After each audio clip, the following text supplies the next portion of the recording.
Hi, this is Joe Zamakis. I'm a staff associate with Student Support Services here at MIT.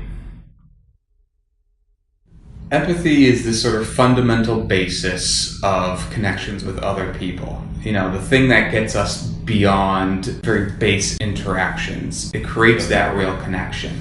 And very often, it's a thing that we need fundamentally if we're ever going to help people who are going through a rough time.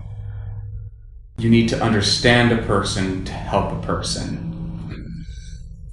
You need to be attuned to them. Everyone assumes that they have empathy and that empathy is easy, but there are steps that we can practice to get better at it. You must understand that your view of the person and their situation might be different from their reality. You have to really listen carefully, hear their narrative, notice its logic and the progression of the logic, and how they share their experience. This is their reality, it's their world, it's their perspective. Have a respect for it as their perspective. Seeing the perspective is the first step. Though note that seeing their perspective is different from adopting their perspective.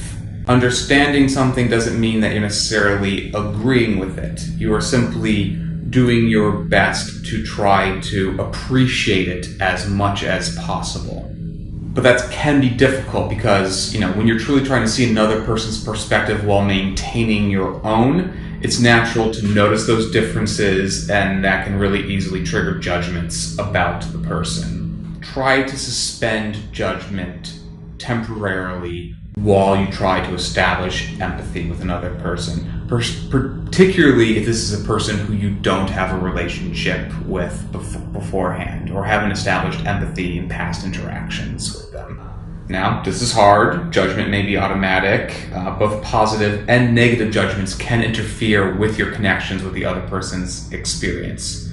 So really try to recognize those judgments. Do the thing where you're trying to listen, but you're also trying to pay attention to your internal process and the thoughts that are activating inside your own head. Like the logic, the emotions are an equally important part of understanding. So you need to be sensitive to the emotional expressions of the other person. And remember that emotions are both shown and told. So hear what the person says about their feelings, but also pay attention to those subtle expressions of emotion. Sometimes multiple emotions can be expressed in multiple ways, and a person's situation might dictate that they have multiple emotions at the same time. They might be both sad and angry, anxious and happy. Pay attention to all the emotions. Also notice your own emotions. Which of them might echo those of the other person? Which are distinctly yours? In trying to be empathetic, are you imagining yourself in their situation and thinking, what emotions would I have if this situation were to happen?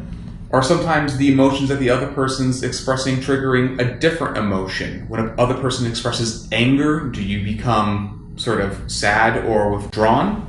Notice those emotions that you're having. This process is complicated, and some of it's happening in real time. It's often useful to check in with the person. So communicating that you are listening, summarizing is a great way to check in because it shows that you're listening and gives you the opportunity to make sure you're understanding. You might say, this is what I'm hearing. Am I getting that right? You can also check in about how the person's feeling, especially if emotions aren't being discussed. Tell me how you're feeling about all of this. That can be really reassuring and a caring statement. It shows that you care about the emotions as well as the facts. Speculation might help, especially if the other person can't quite name those feelings that they're having. You might say, I imagine you're feeling scared about this. I imagine you're feeling angry about this. I imagine that you're feeling anxious about this. But be ready to be corrected if the attempts to identify the emotion are off. You might get a person thinking about their emotions with this, or they might simply correct your misunderstanding. It's great to practice the steps to empathy often, since they're also steps to more mindful interactions and relationships in general. And it is a skill that one really needs to practice. It becomes easier with more practice. Now, if you or others want to know a little bit more about empathy, or maybe need a little bit of empathy yourself, remember the good people at support services.